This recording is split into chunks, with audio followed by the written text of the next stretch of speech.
Okay, so let's talk a little bit about the outcome. So this one, now that the tape's off, I actually like it more. This was my second favorite anyway, but yeah, once I pulled the tape off and had that nice border, I figured I don't want to change anything else. I like that. This one was the middle one that I fiddled a lot with. It was this way, but upon turning it,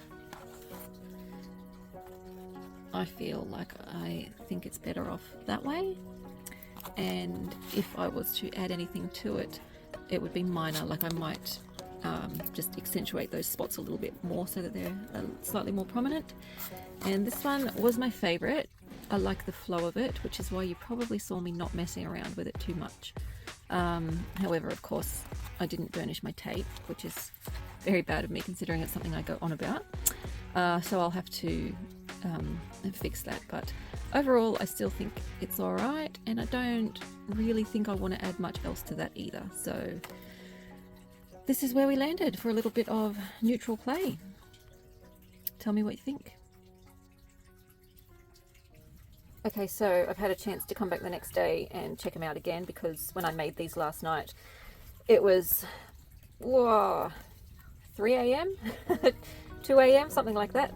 So now that I've seen them in some daylight and perused over them, I feel like I just want a really tiny bit of gold leaf or something, and I hope I don't regret it, but I think I'm going to put just a couple of flecks of gold on there somewhere. So I shall reach up high and grab my leaf, my imitation leaf I should say. It's not actual gold, because who can afford that?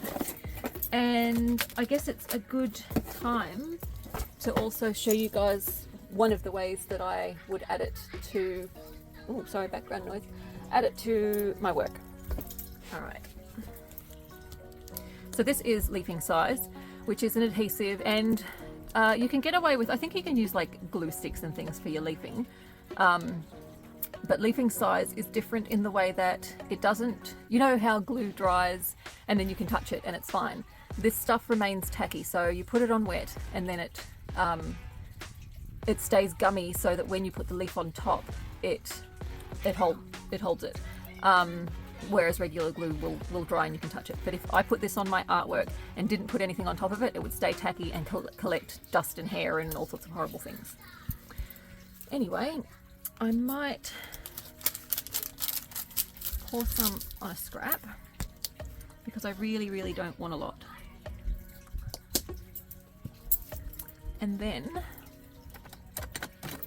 if I can find one of my palette knives, actually I might even use something, no I'll use my palette knife. I really only want a small amount, so I've put some on my knife and then dabbed it on the baking paper to get rid of most of it. Alright, so now I just got to pick a spot.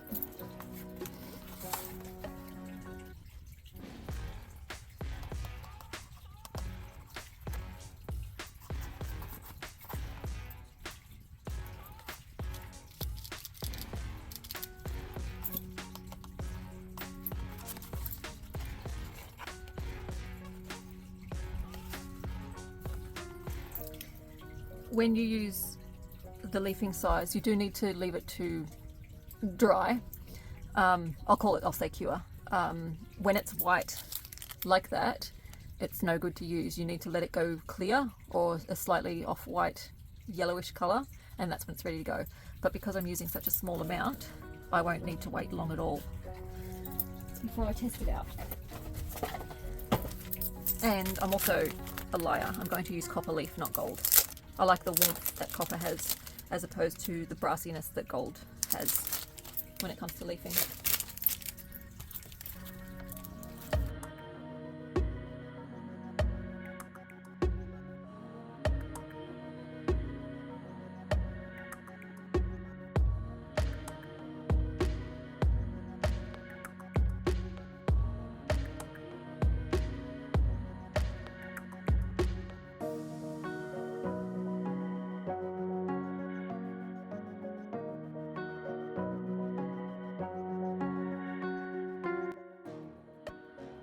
So now, let's see what we can do with these ones.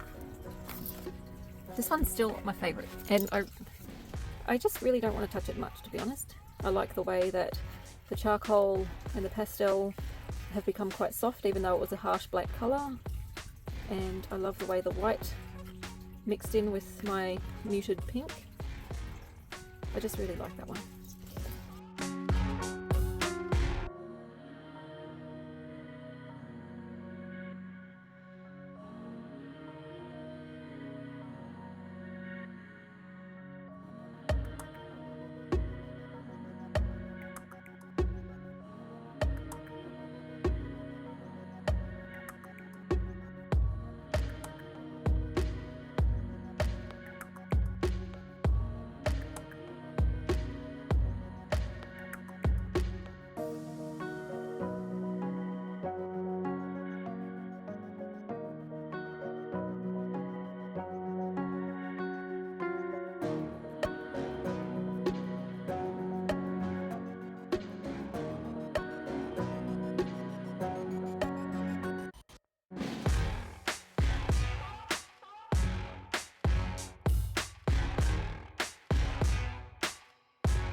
That feels better.